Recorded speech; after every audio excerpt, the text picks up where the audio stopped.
the National Army in movies and TV dramas, and the real National Army. How big is the difference? Then this needs to be criticized. Zhu Yunfei in Bright Sword, because he used one sentence, fooled everyone. 我就是喜欢这美式军服的小翻领啊。 So many people think, during the War of Liberation, the National Army, I've already changed into an American military uniform. But in fact, national troops wear American military uniforms. It was 10 years after the defeat in Taiwan. What they had been wearing before that, they are all Chinese tunic-style military uniforms with stand-up collars. And the women's military uniforms in movies and TV series, that would be even more wrong, because the National Army does not have special military uniforms for women at all. So the female soldiers at that time, what he wears is no different from that of male soldiers, and the National Army officers in film and television dramas. If it is in the US military, that soldier is Germanizing. Many people think that the German armorers of the National Army, just like the German army, but in fact, the real German mechanic, except that the helmet and weapons are German style, others are Chinese style, so they wear, it is also a Chinese tunic style stand collar military uniform, and those who are not German mechanics, the clothes he wears are exactly the same as those on Tubal Road.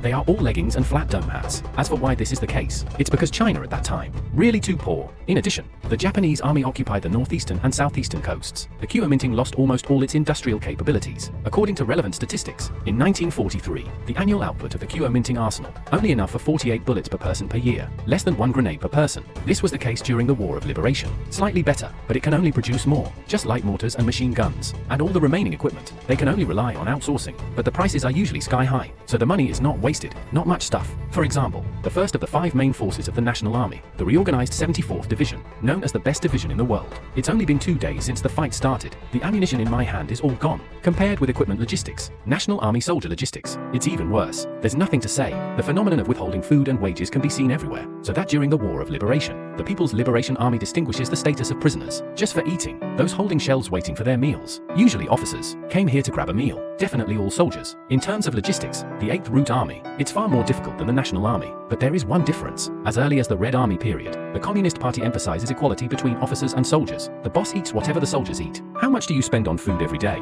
Everything is written clearly. So at that time, the 8th Route Army soldiers may not necessarily be eating well, but he is definitely fuller than the National Army, especially in the late period of the Liberation War. The People's Liberation Army used to eat, convinced more than 14,000 national troops to surrender. In addition, the Kuomintang, except for being a mess in the military industry, the economy is in a mess. It won't solve the problem at all. Just print money. In the end, the soldiers' wages were paid, although it increased 128 times, but prices increased 2,100 times during the same period. On the contrary, the Communist Party's border economy, it has always been stable. Even the Japanese army was willing to use side coins, rather than the legal currency of the Kuomintang, and the above. It's just part of the gap between film and television and reality. As for the remaining ones, we'll talk when we have time.